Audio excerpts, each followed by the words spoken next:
I think none of us have done enough to tackle corruption. One of the problems is I think we didn't understand how big it was, how pernicious the impact was, how much it corroded our democracy and undermined what we wanted to do. This realization of the nature of corruption and the evil impact it can have on development is something that has grown considerably over the last few years. And I think now all of us understand it's non-negotiable, we have to address it, but most importantly, we have to address it together.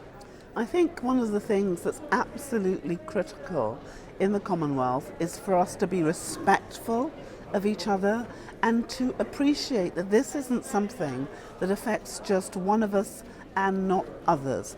It affects all 53 of us, and we have an opportunity, if we choose, to come together and have a serious debate of what we are going to do practically to implement a change which will make the fight against corruption much easier. Because if you look at what's happening with the crooks, they're conspiring and they know no boundaries. So I believe we need a conspiracy of our own, but the conspiracy has to be the conspiracy of the just, and we need to be much better than they.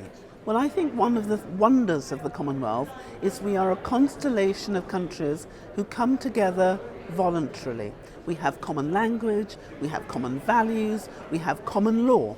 And that gives us a framework within which we could create something of real importance for ourselves, but could really be a light for the rest of the world too. We have 5 regions: the Caribbean, the Pacific, Asia, Africa, and Europe. So we cover all regions, but in addition, we cover all faiths and all peoples. So what we develop together will fit for the rest of the world.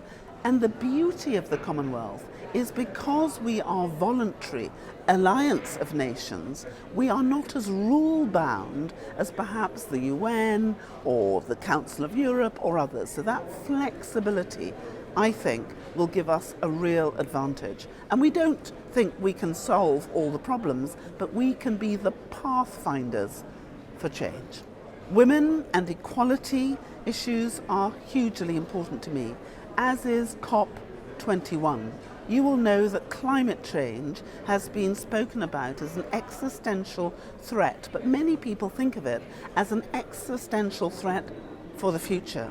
For small islands like mine in Dominica, it's omnipresent.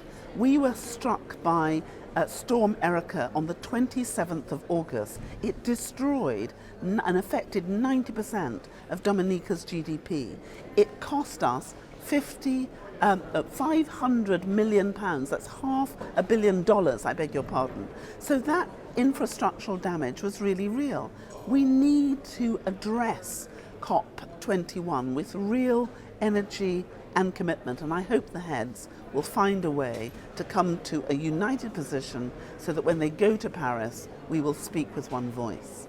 And so when I look at all the things that I have been able to achieve in the past, it has always been in collaboration with others, and an important partner is civil society. If you take, for instance, the work that I've been engaged with on domestic violence, it took government, local government, third sector, which of course, as you know, includes civil society, business, philanthropists and individuals who wanted to change to bring this about. It will take all of us, and if we try to craft solutions which do not engage civil society, I think regrettably we'd be doomed to fail. So I'm really excited by the way in which civil society is totally engaged with the Commonwealth, and I hope we'll enhance that.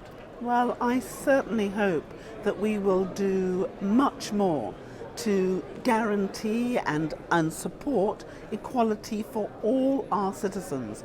But more than 50% of the Commonwealth, which is 33% of the world's population, is female. And we know that young people by 2030 will represent 60% of our population under the age of 30 within the Commonwealth. That's a huge challenge. So we have to address, if we truly believe in equality, the rights of women, the opportunities for young people. And I hope I may be the first Secretary General who's a woman, but I certainly hope I won't be the last. And domestic violence, as I said yesterday, is going to be a critical component of my term. Domestic violence affects 1 in 3 women in our world. It is the greatest cause of morbidity in women and girls worldwide. It's a dreadful scourge. And if we could eradicate it, if we could reduce it by 64%, as we did in the UK, in every single country in the Commonwealth, just think about what our world would look like. So I am ready to fight for that. I hope every citizen in the community, in the Commonwealth, will be willing to fight with me.